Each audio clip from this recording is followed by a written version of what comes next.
gym leaders, trainers, Rhyhorn riders, whatever you view yourself as in the Pokemon world, welcome to Bros and Badges, a podcast where we talk about all things Pokemon. I am Zach, and I'm joined by my buddy Joe. What's up? What's going on, everybody? Thank you for joining us for our very first podcast. But Joe, why are we doing this now? Why did we decide to randomly finally get into this? Well, I think probably because GameFreak seemingly randomly decided to lock in and make a good Pokemon game. All jokes, obviously, but Zach and I, as you guys will all soon realize, are big Pokemon lovers. And I got Mudkip in the background. He's got Psyduck in the background there. Don't ask me why it's a Psyduck. I couldn't tell you. We actually just randomly went out and bought these for this podcast to prove that we know anything about Pokemon. We needed something Pokemon related. I think with this last Pokemon Presents that just happened, I think there's a lot of like good vibes, a lot of fun. And, you know, we spoke about this off the podcast. I think for the first time in a long time, I think it's a great time to be a Pokemon fan. And I think that's why we wanted to create this channel. Pokemon has really hit its stride. Like, it feels great to be excited about Pokemon again. I mean, we just had Pokopia release. Mm-hmm. Obviously, Gen 10 looks amazing. We're on the road to that now. But without further ado, we're going to dive right in to kind of our big topics. Our first one is our initial reactions and hopes for Gen 10. It feels fitting since we just had that trailer released recently. Mm-hmm. The internet is already going crazy. Everybody's got, theories. Everybody's got their favorite starters, or, they've already got their complaints because people are always going to complain about Pokemon. But I think out of everything recently, after all the Scarlet Violet controversy, like, this is the least like controversial trailer ever. Like, most people are on board. Most people are like, this is the step forward the Gen 10 needed. So yeah, just with that in mind, what are our thoughts of just the trailer, the Gen 10 trailer? Yeah, I mean, I think you nailed a lot of it. Just the initial takeaway has been extremely positive, which for Pokemon fans is just a breath of fresh air, to be quite honest. That's a rarity. I feel like Game Freak and the Pokemon Company can't drop anything without just a huge initial wave of backlash. This felt different. And I will say, like, it's funny to me that even one of the smallest negatives I think some people had was the starters, the starter trio. I saw a lot of talk at first about it being kind of basic. These looked like littlest pet shop characters, not so much Pokemon. That's actually something my sister said. She was like, especially the little water Gekwa. Yeah, she's like, that looks exactly like a little pet shop pal. I'm almost positive it is. It's stolen from somewhere. Well, yeah, whichever one of us is editing this one, find whatever the closest match to that is, and I guarantee it's a lot closer than we'll throw it up. Yeah. We'd be comfortable with, but then again, also we've got Brout, he's literally just an angry bird. Yes, like he's an angry bird with green. With Rowlet's bow tie, on his nose. It's great. And then Pombon, which is like probably, I would say fan favorite, although it seems like we're kind of getting in the realm of something else, which I do want to touch on. But he's literally a Pomeranian, like genuinely just straight up a Pomeranian. So cute though. They're amazing designs. I think initially a lot of people were a little turned off by the designs. Some people, I want to say Pokemon naysayers. I think Pokemon fans across the board were like, these guys rock. But now you go on TikTok, you go on Instagram, you go on YouTube. I feel like the memes have just been piling in on these guys, and people love them. Brout himself went from being like the least liked of the three of the trio. Now everybody likes Brout. Yeah, loves him. I see him in puffer jackets, and like they are running this Brout agenda like you wouldn't believe, and it's working. I love them. I think they're all fantastic, and yeah, I mean everything else seems pretty good, like a huge step up. I mean, what about you, Zach? Like, what if you had to pick your top thing that you took away from this trailer? What is Gen 10 looking like to you? Like, what is this vibe? What are you feeling going into this? Dude, I feel a sense of adventure that I have not felt in a long time as a Pokemon fan. And that is truly what just grabbed me. I was talking to my sister the other day about it, and she said like I showed her the trailer because she hadn't seen it yet, and then she was like, I want to go there. And I think that kind of encapsulated everything I feel about the trailer. It's like, you know, Scarlet and Violet was an incredible, like, in my, people are gonna say incredible and just shut this video off. What I'm saying is it was an incredible like gameplay loop. I really liked going after like the hidden treasures and the ability to go fight different Titan Pokemon at your own discretion, to go fight the different Team Star at your own discretion. It didn't work really because of there wasn't like level scaling, so you essentially still had to go fight it in the order the GameFreak decided for you. But I really did like the sense of openness, and like the gameplay loop was one of the better loops we've seen in a while.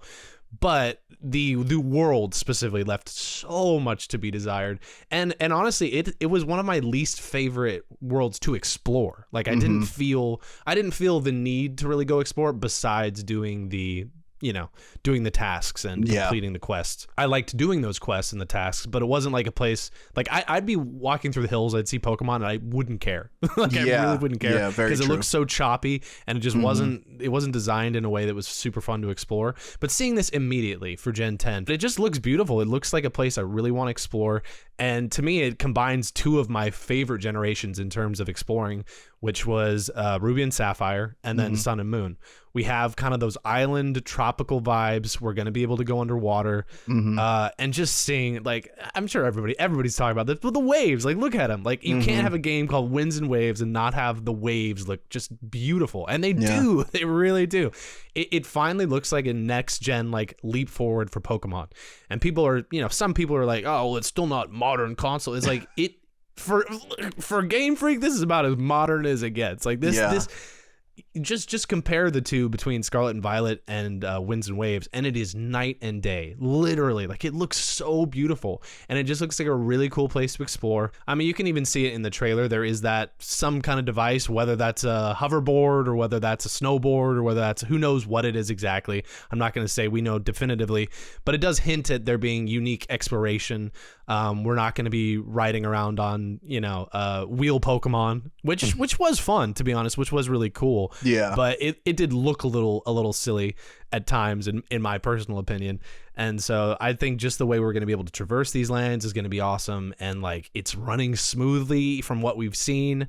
And this is what's amazing. We've gone full circle, because usually when people see Pokemon trailers, they're like, that looks like this, like it looks so bad, like I don't want to look at it, like the graphics are terrible, all this stuff. And this, now people are like, that can't be what it looks like. They've gone the other side. They're like, that can't be real. There actually is a debate online that it looks too good to be true. Like they're like, oh, this isn't like final gameplay, it's not gonna look like this. Like give it a year, it's gonna look terrible when we actually get to play the thing.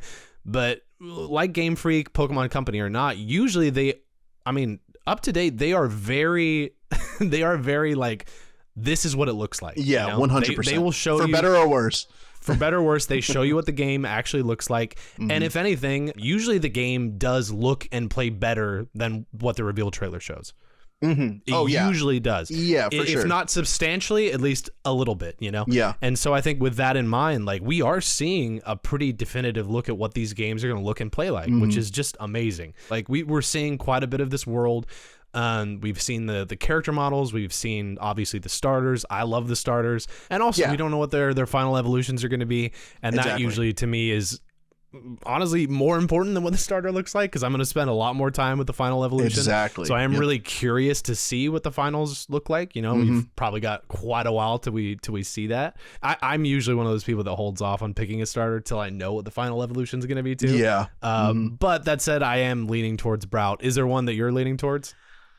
Man, honestly, this might be the first time ever I'm having a three-way split. I think Brout for the memes is hilarious, and all of the Brout fans that are pushing this agenda that he's the best, it's working. It is really, really working. I think this is like the Bulbasaur kind of phenomenon, where like for so long, let's be real, everybody was like either Charmander or Squirtle, and now today in all these polls it's like Bulbasaur. I think there is this kind of like culture shift where people like going for the underdog, the people that less people are excited about, and so I think Brout is maybe a product of that, because initially everybody I saw was talking about Bonbon. Yes 100%. He was the fan favorite, with Gekwa being like a close second, but I said, for some reason we're having, and I will say grass starters usually have a harder hill to climb.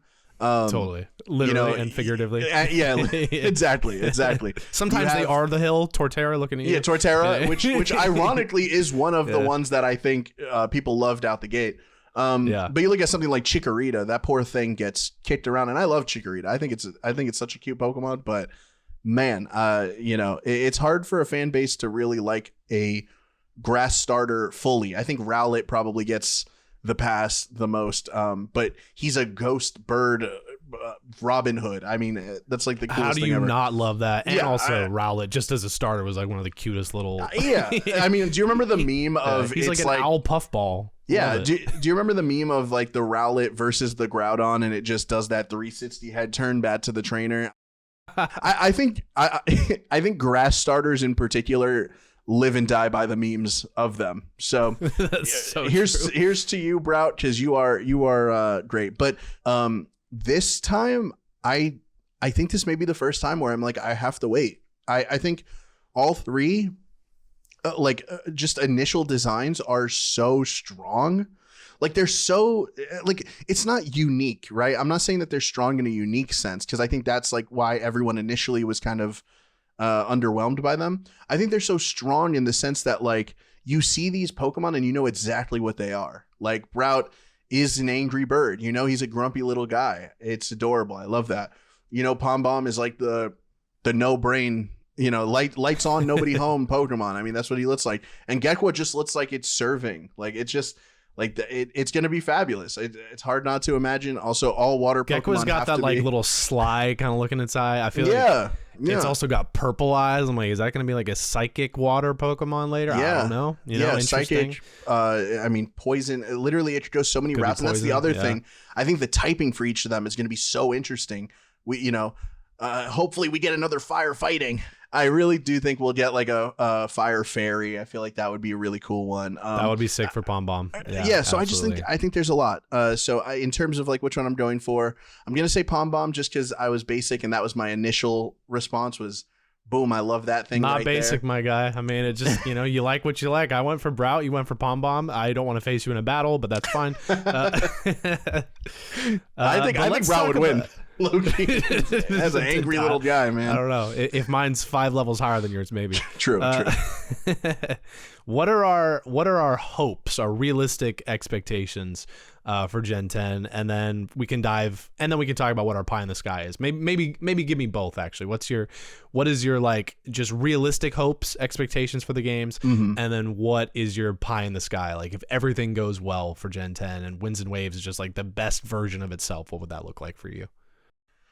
Yeah, I think in general, my hopes for the game are I just want it to, and this is really sad, but as a Pokemon fan, I just want it to run well, and I want it to be content complete. I feel like it's been a very long time that there's been a Pokemon game where I've always enjoyed them, right? Like I love ZA. I loved Scarlet and Violet for the most part, despite the fact that they, look like an alpha to what we're getting now.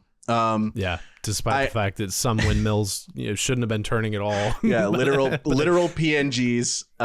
They creeped along. It's crazy that they went with winds actually after that was the last encounter they had with wind.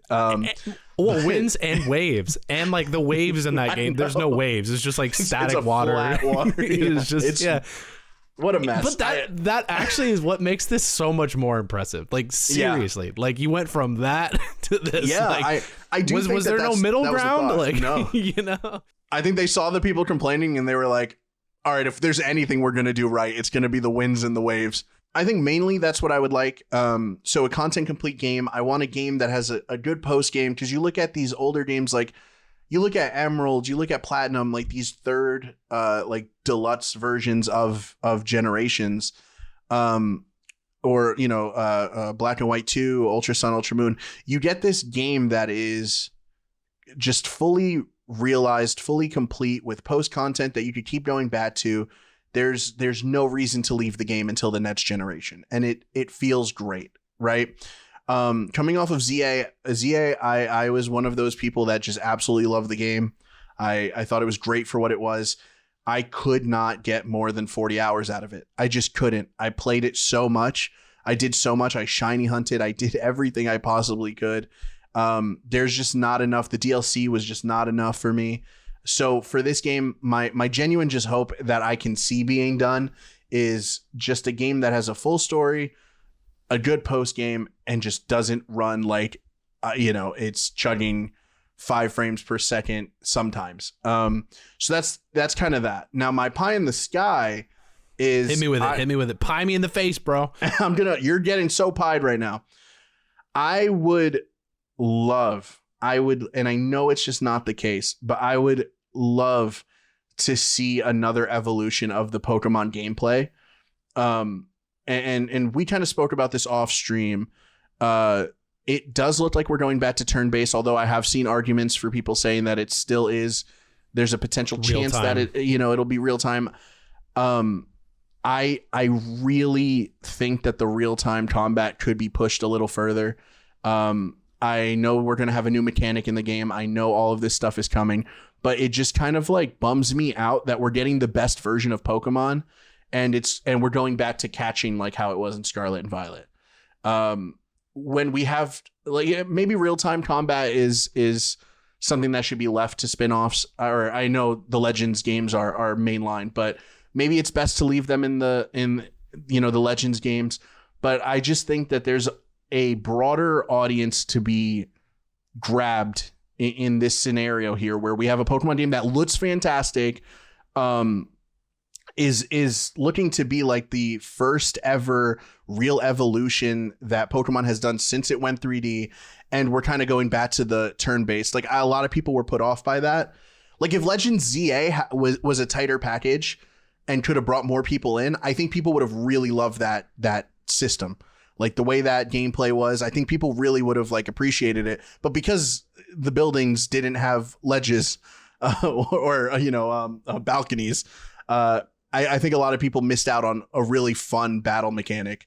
So yeah, my pie in the sky is I really want to see real evolution with the gameplay. Not just let's make the world look beautiful and we're back to like regular turn-based, which is still fine. It's going to be fine. I don't want, Puritans don't come after me. I like turn-based Pokemon. I've been playing it since Gen 1. We're good. Exactly. We promise we're with that. But yeah, I would like to see some more interactive Pokemon gameplay, but I just don't see that happening. But on a positive note, what about you? What are some of the things that you're looking forward to? All right, so I'll give I think my realistic hopes are pretty similar to yours. I'll dumb it down by just saying that if the game runs and looks the way that it does in the trailer, I will already be happy. Amen. Will already be happy. You know what I'm saying? Like if I just get the experience they showed me in that trailer and that's it, that's my realistic expectation. I'm not expecting pie in the sky, but that's what I think. If it runs and it looks good, I don't. People are going to come after me for saying this, like the graphics people, but like if the game isn't 60 frames per second, I'm not going to cry in my sleep. I'm not. Oh, what are you saying? You can't play a modern game that isn't 60 FPS. And I'm like, honestly, I'll say this: if it is turn based, I don't need it to be 60 FPS. Definitely I'm just saying, not. I don't. Mm-hmm. Would I like it to be? Absolutely. I think we can expect it to be 60 FPS, but I'm just saying I don't really care if it isn't. Yeah. But as long as it looks and plays the way that trailer shows us, I will be a happy camper. Yeah. That's my just like realistic expectations. I already love the different biomes. It looks like there's a lot of cool places to explore. I've been really like missing just different biomes lately. Like I feel like I'm not getting enough. And seeing this trailer, I really felt like that. There's going to be tropical areas. We saw like the forest. There's going to be like the lava area. We saw that. The whatever you think it is, the starter town or like where you're at the resort looks really cool. Mm-hmm. I just know there's going to be some diverse places to explore, and like the diving sections already look cool. Yeah. Like we're going to get to go underwater. We're going to get to see a lot. There's going to be weather effects. We already know that based on, some of the leaks and even just what you see in the trailer. Like that's very clearly evident. There is going to be a fun new mechanic, whatever that is. I hope the new mechanic is fun. I guess that's my realistic expectation. I want the new mechanic, whatever it is, to be fun. I think it will be weather based to some extent, if I had to guess. I wasn't a big fan of terrestrialization. Like I liked what it did with the gameplay. I just thought it looked so corny. Like, dude, like having crystallized things coming out of Pokemon's heads. I'm like, who thought that? What was are we cool? doing here, man? I don't know, man. I don't know. It looked like they're all at the Met or the Gala every time we were like fighting. Like I was just like, what is happening? Some people probably like that, but it wasn't my cup of tea. Yeah. So as long as that works, I think a realistic expectation is truly like, if it is going to be open world and we can go anywhere, anytime we want, have some version of level scaling. I think that is a realistic hope of mine. Is that closer to pie in the sky? Maybe. Yeah. It doesn't make sense to me to go anywhere if my little Brout is level 5 and he's suddenly trying to fight a level 60 gym leader. That does not make any sense to me. It doesn't even need to be that it scales to what my Pokemon are. I think just have it in the game, like understand, if he goes to fight this gym leader first, then let's scale that gym to be the first gym. You know what I'm saying? Yeah, I think that's actually the perfect way to do it is judge the amount of badges you have. I think that's perfect. Mm-hmm. Yeah, if I'm fighting the 4th gym leader, then each Pokemon there should be between the 30 to 40 range or something like that. Whatever the levels look like in this game. If I'm fighting the last gym leader, those can be like 50 to 60 level Pokemon, something like that. Exactly. I just think that would work really well. I'll go into my pie in the sky expectations. Maybe that is a pie in the sky expectation. It shouldn't be. But... It shouldn't be, but I think that is. My pie in the sky would be that it is real-time battling, because that was my favorite part of Legends EA, was the battle system I have a ton of fun with. I'd like to see something like that. My, again, pie in the sky is that it would be even better than Legends EA. And like there would actually be a dodge mechanic when we are doing real-time battling. Yes. Because that was the main thing. Like, just give me a button where I can actually have my Pokemon dodge. Like, that would be huge if we are going back to real-time battling. I don't think we are. Based on some of the things we've heard and seen, it looks like it's probably back to turn-based, which, okay, actually, I remember now. My pie in the sky is that they would give you the option to do both. That would be epic. Like, that would be so cool. I like that. Almost like the re-release or the release of like the new Dragon Quest, some of the new Dragon Quest games, they give you the option to do 2D versus like 3D or whatever. I think if they just gave us that option, it would make everybody happy. You know what I'm saying?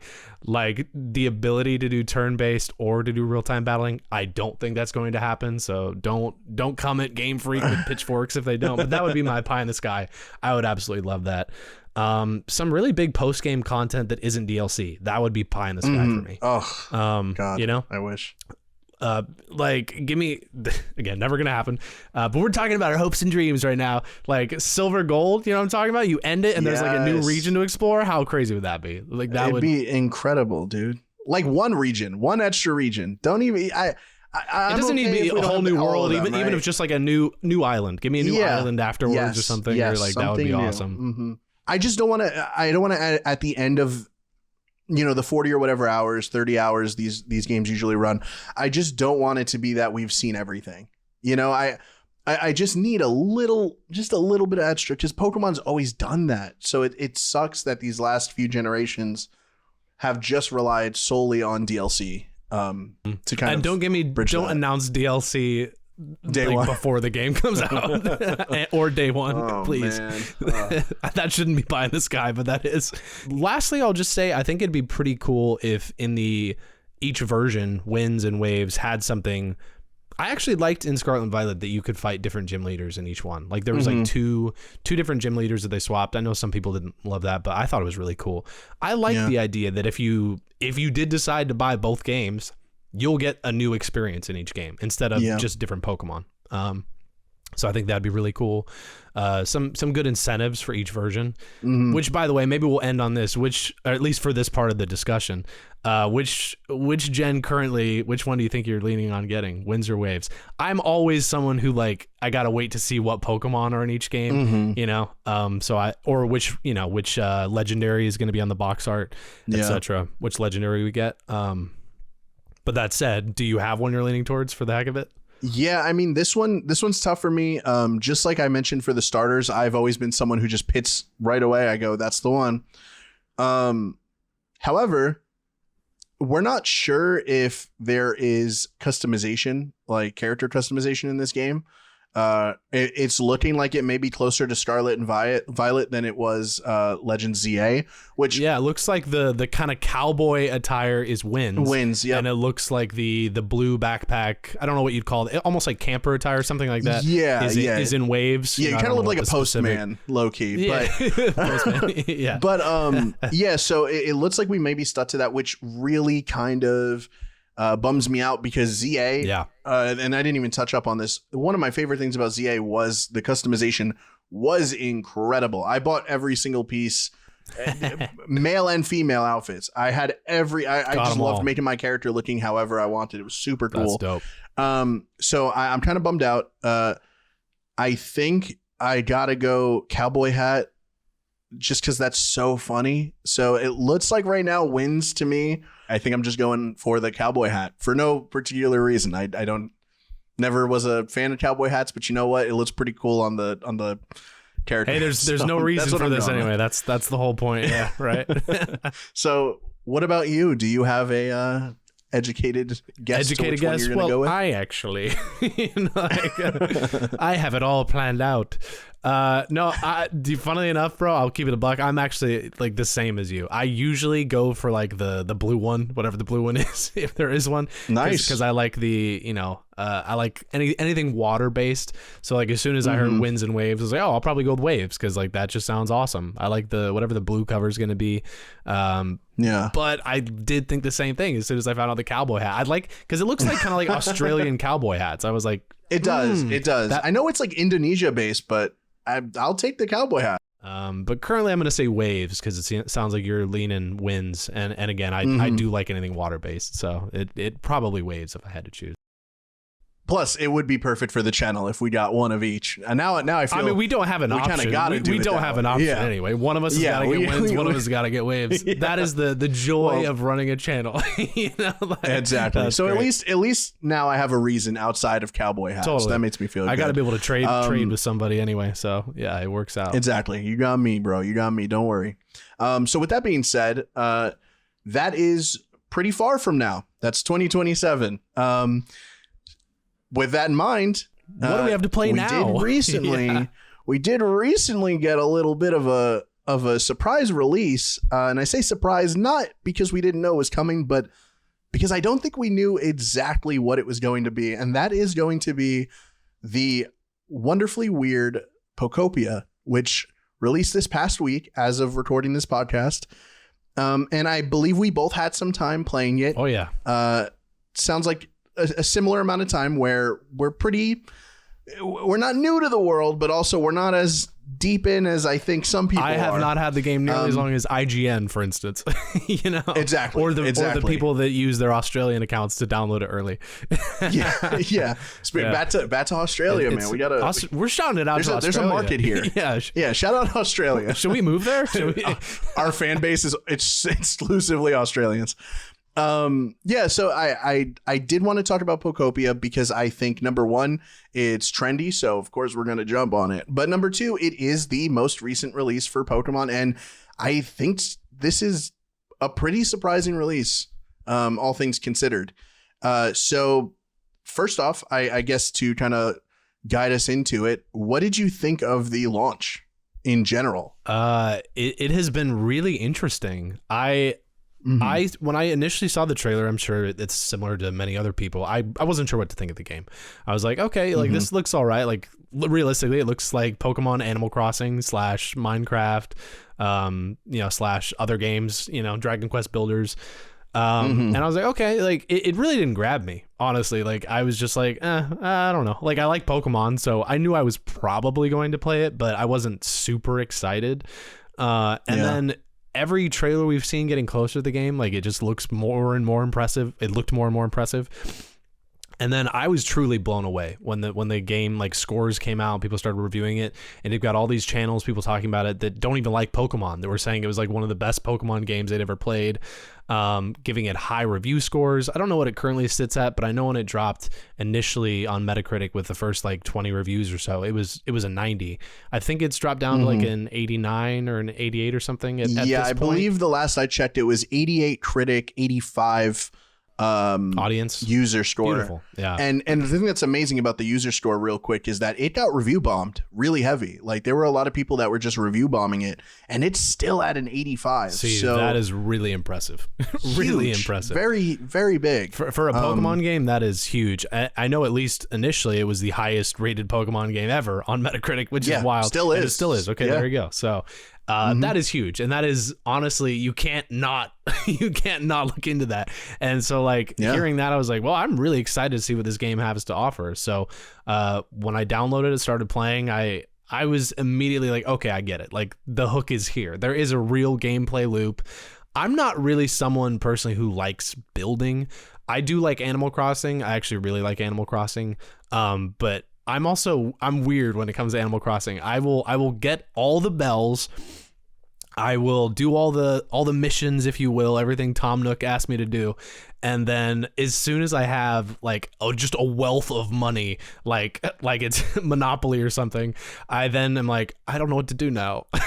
Like I'm like, I'm good. I immediately run out of things to do. It's capitalism, man. It's capitalism. I think it's more just I like fishing. I like building out the museum, stuff like that in Animal Crossing. And once I've done that, I'm kind of like, okay, I don't really have a design brain, you know. So I'm like, I'll put a house here, I'll put a tree here. I don't know if I want to terraform my entire island. And so I don't usually enjoy that too much, but I do like, you know, getting the different villagers and stuff. And so what I really gravitated towards already on Pokopia, or Pokopia as some say, was I just like getting Pokemon, and it's like a new way to collect Pokemon. If anyone has seen the trailers or played the game, you understand probably that the gameplay loop is you create habitats, and these habitats attract the Pokemon. Sometimes you'll get a Pokemon, and then to keep them around or to make them happier, their comfort level, then you create the habitat. It kind of, you know, goes different ways.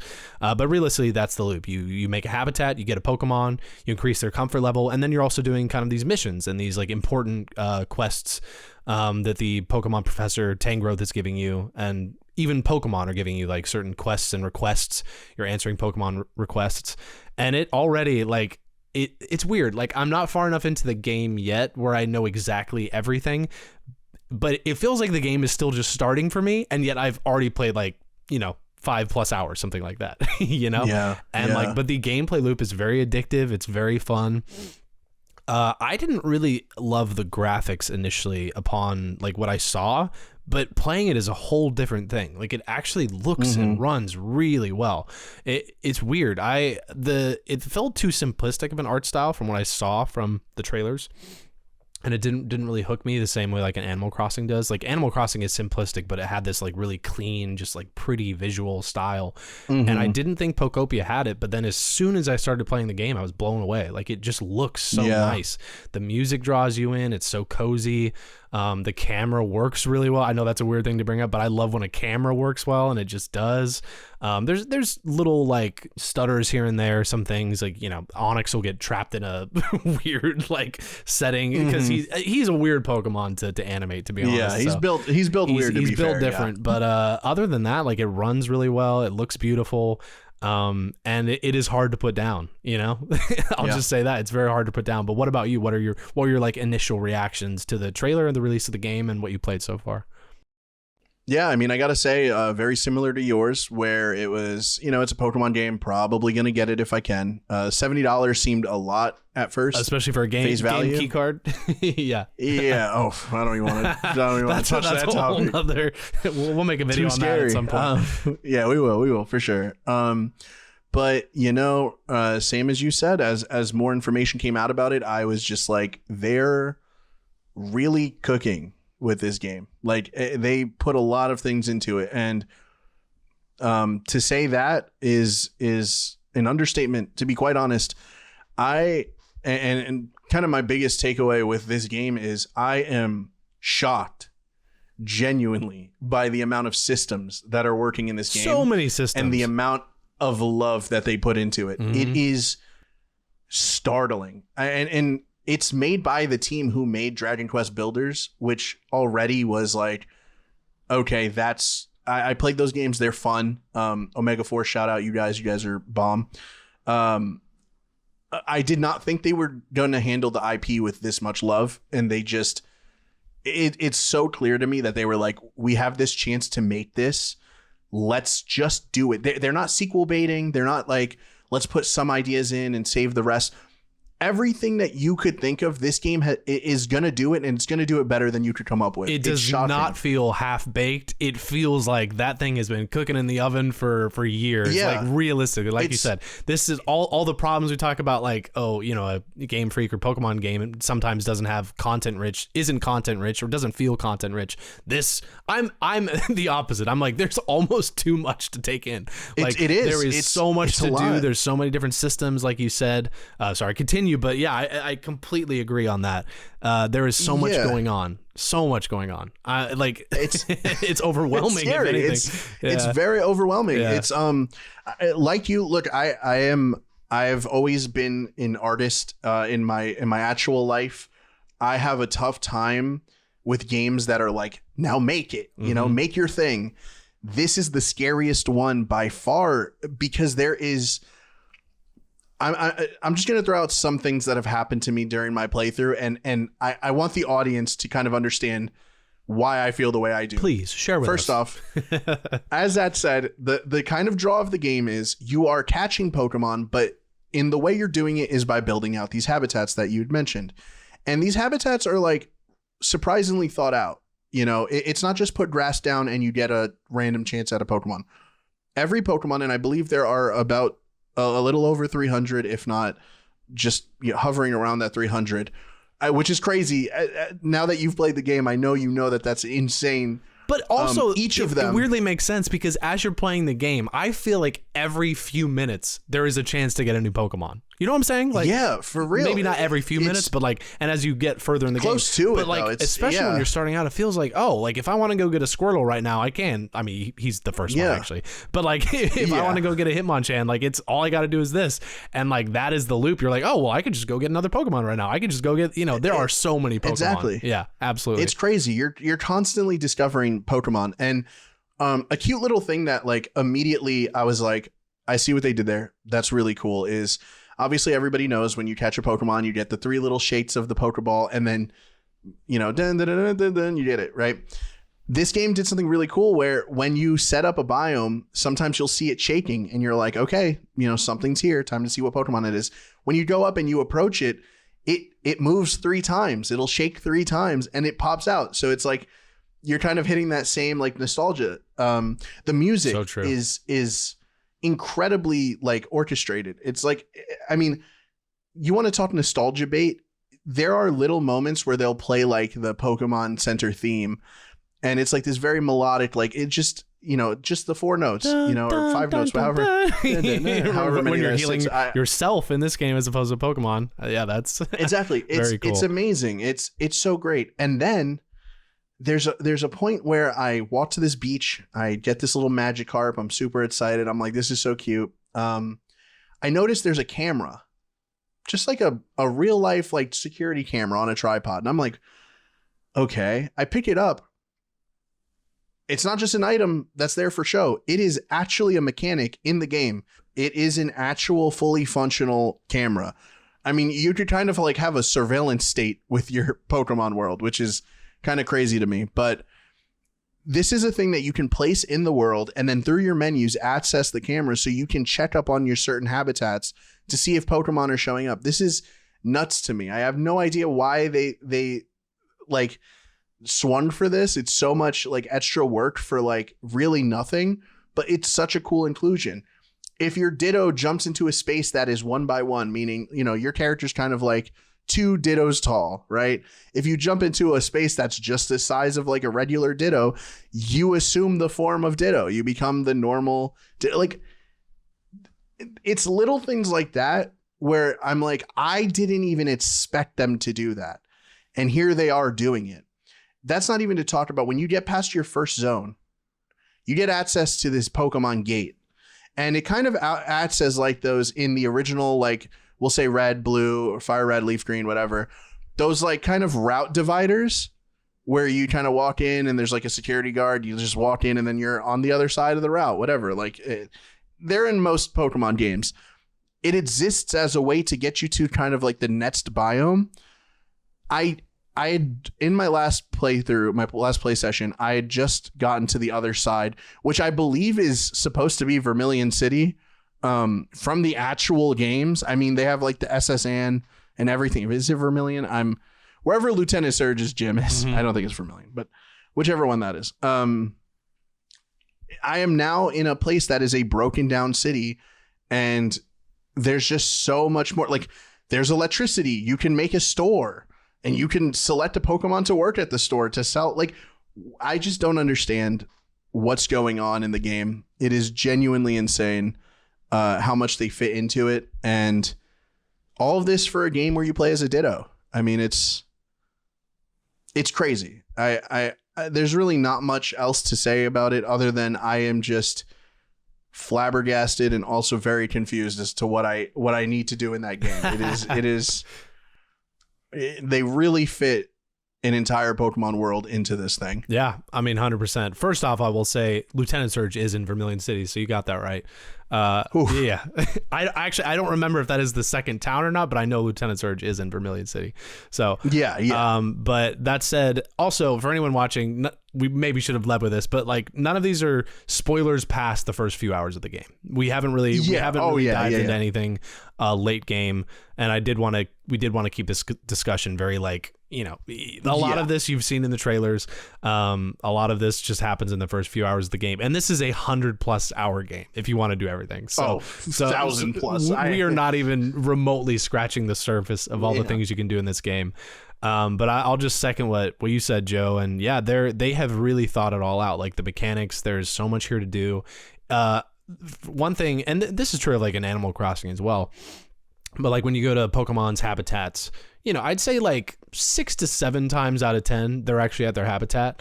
But one of the cutest things is like a lot of times they won't be there, and you'll just find them not too far. Like it's not like oh my gosh, where is Squirtle? I'm trying to find you. I need you for this specific thing. You don't have to walk that far, but like usually you'll find them and they're just like running around playing with other Pokemon. It's like the cutest thing. It's like, this is so adorable, you know? Yeah, it feels so lived in. The world feels very lived in. There is a lot to do if you want to. You could spend all your time just increasing their comfort levels, and that could take you hours and hours and hours. You could just try to do the main missions if you want. But I think it kind of universally, like in a good way, I think some people might not think this, but in a good way, it kind of does force you a little bit to do those things to progress the story. Like sometimes it is like like the professor tells you, you need to increase the comfort levels, you need to increase the humidity, you need to like do this, like make your world a little prettier, and that actually will, you know, progress the storyline, which I think is really cool. I like there being some linearity to more of this open sandbox style game. It just it gives it some direction. Now that said, once that direction is there are a million ways you can play the game. You could just go explore and collect things. You could go just make it all about finding new Pokemon in their habitats. Yeah, it is an overwhelming amount of content. I swear, like you could literally just play this game and not have it finished by the time that Winds and Waves comes out, you know? you'd still have more to do. Yeah. I really believe that. And apparently it's going to be heavily event based, which we like. It sounds like they are going to roll out certain events in real time. So there's going to be more Pokemon added to the game. There's going to be event Pokemon added. They're really building something unique here. And I think it is it's a shame that some people are going to kind of avoid this because it's not the usual outing Pokemon does. But I will say this is built with the amount of love that the fans have been asking Game Freak to put into a game for a long time. And so I think if you want to experience a Pokemon game, you know, you just love the IP, I think this is a really good game to get into. That being said, I did want to kind of bring up a similar topic, but I did want your opinion on this, Zach, and that is, now that we are on the other side of the Pokopia release, and it seems like, you know, at least for now, the next game that we have is Winds and Waves, until something is inevitably announced in between then. Obviously, besides like Pokemon Champions.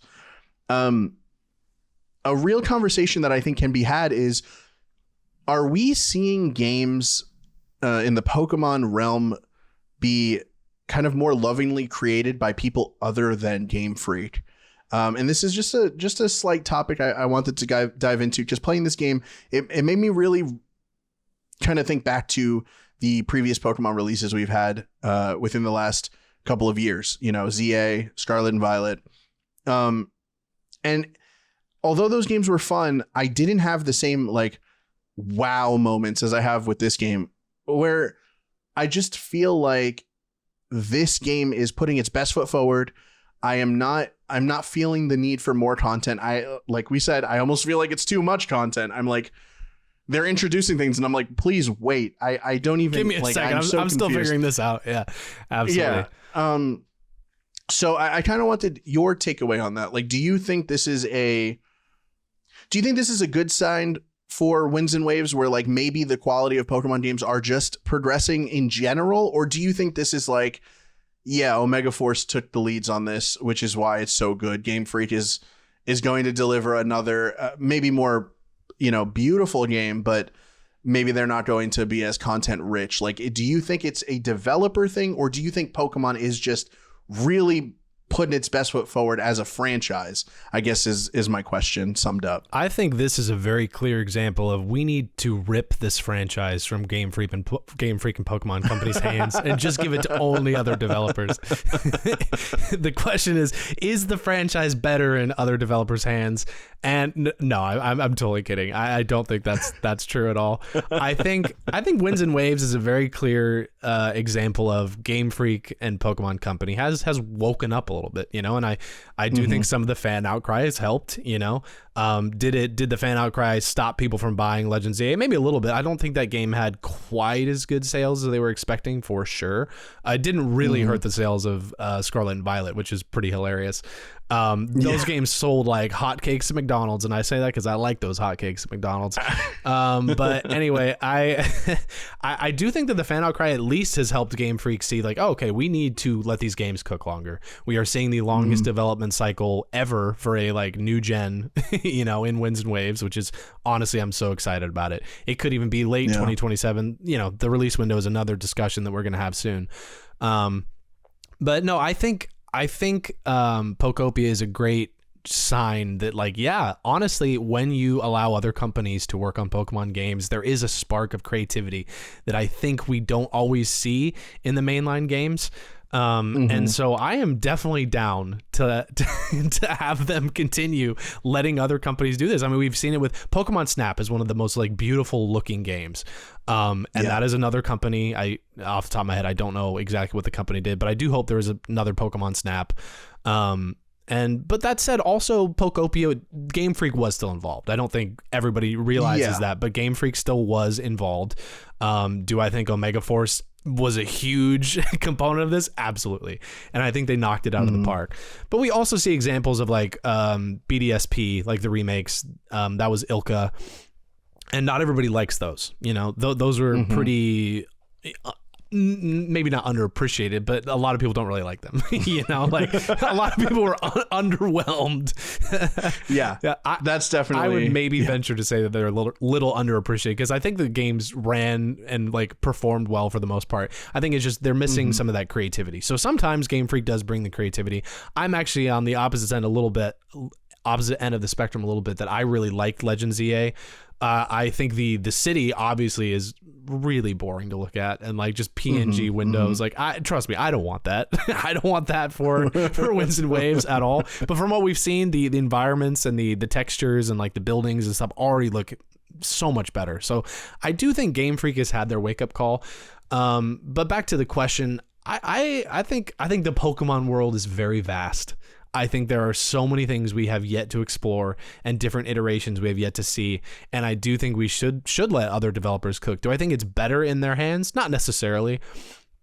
I've seen a lot of people talking about how Pokopia is the definitive Pokemon game. Like, it is the best Pokemon game they've ever played. I think some of those people, just me, sidebar here.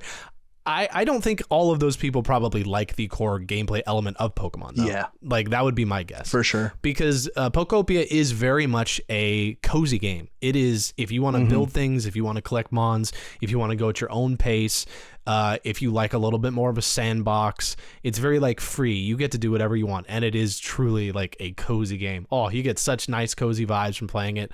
But I like the core elements in gameplay of a Pokemon game. I like fighting gym leaders. I like battling with my Pokemon. I like exploring the world and collecting them and catching them in that way. I don't think that formula has ever dissipated for me. I just think there are new ways to make it exciting again. I felt that in Legends EA. Yeah. The new battle system did reinvigorate it a little bit. But that said, I would love to see other companies do what Omega Force just did. And I think we're definitely going to get another Pokopia. I guarantee this game is selling very well. I think we're going to get more. I would love to see a new Pokemon tournament game. That game was really fun. And that was a new way to experience battles. I think that letting other companies cook with Pokemon is partly what is going to elevate the rest of the Pokemon company and Game Freak to go above and beyond.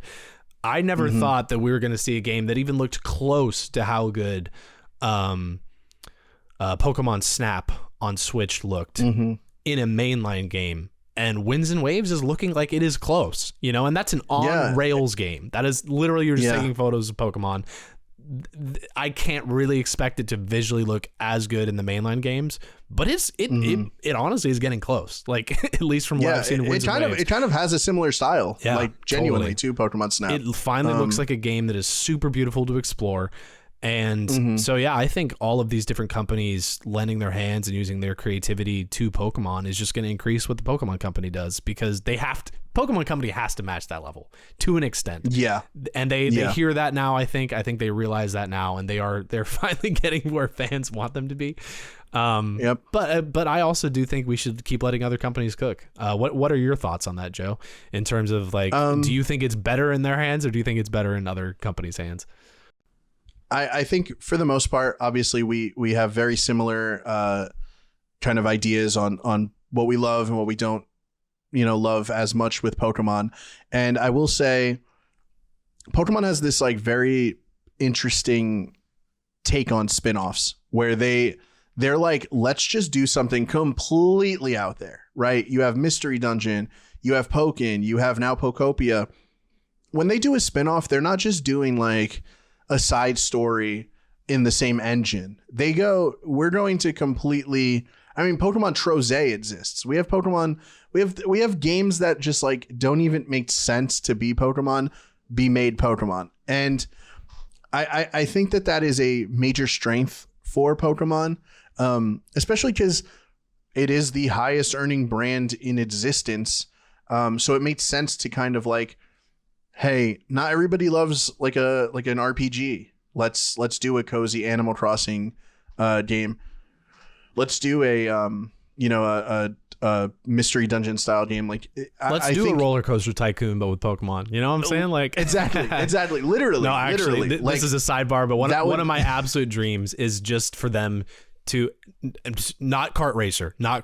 I'm not talking about that, but like a racing game with Pokemon where we just get to have like Pokemon races, like in the anime, like you get to like ride your Rhydon in like a race battle or something like that, like, or your Onix or something. Like, I don't know. I love that kind of stuff where there's just different ways to explore the Pokemon world and experience it in ways that are not just battling. Like, I don't know. If there was another company that did a game like that, I would be all about it. Like, Well, it's funny. It's funny you say that. Have you ever played Pokemon Dash on the DS? No, I never did. Is that essentially what that is? Kind of, but no. Your pitch is incredible. Pokemon Dash is you basically, it's a racing game where you play as the Pokemon, and there's not laps per se. You're using your DS stylus to like run.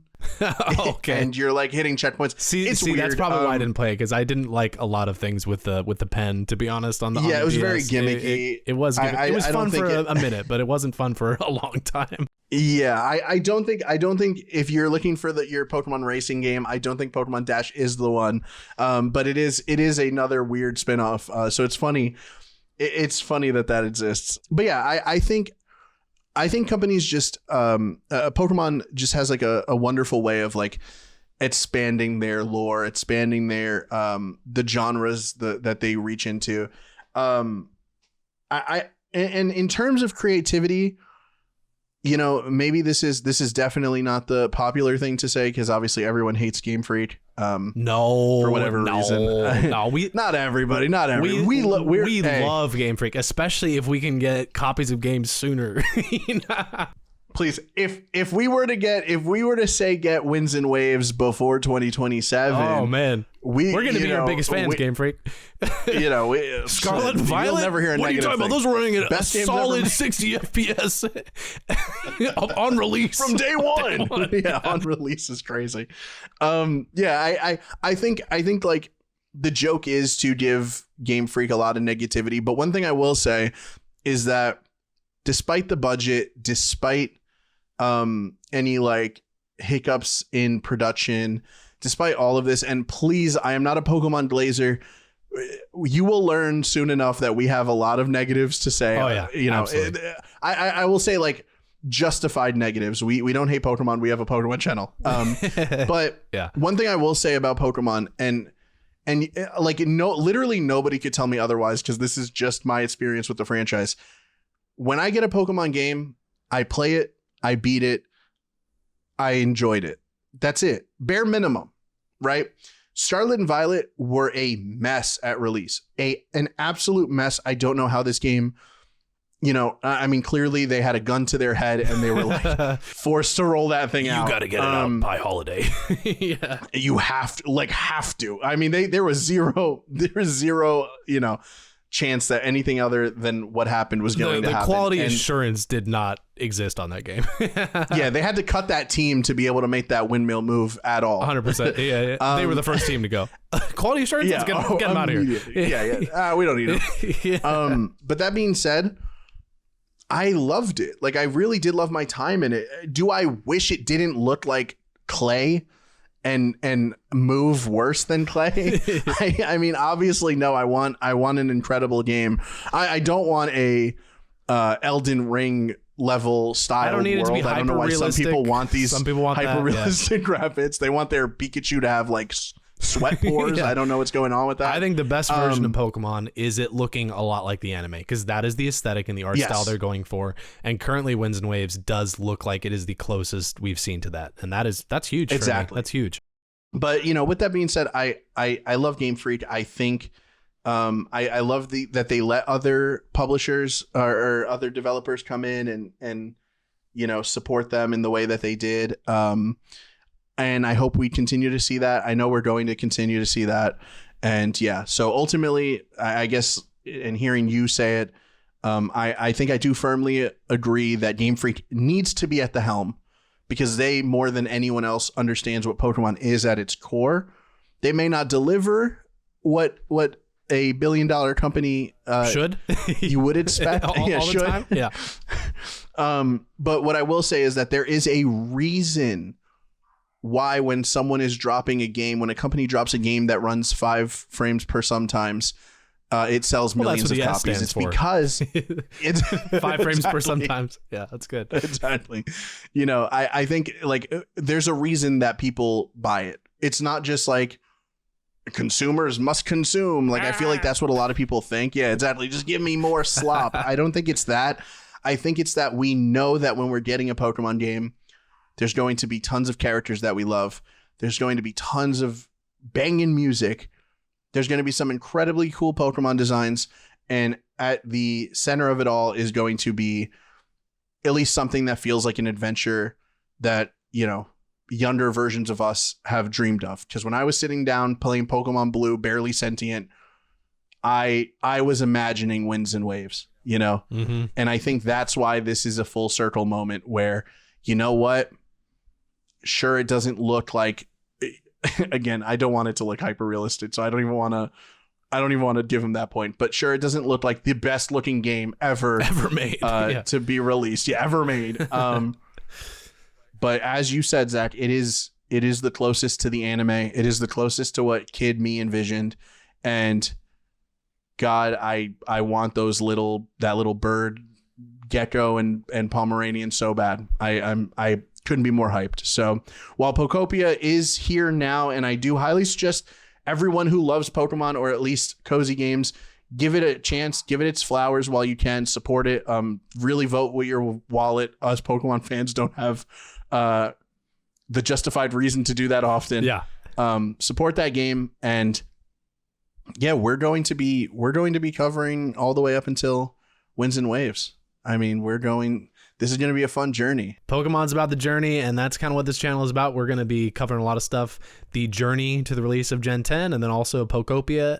We're going to talk also about champions, and then there's going to be new surprises along the way too. I'm sure that Game Freak and Pokemon Company are going to announce. We're going to cover all that, and we're just going to make this a really fun journey to Winds and Waves. I think that's kind of like the destination.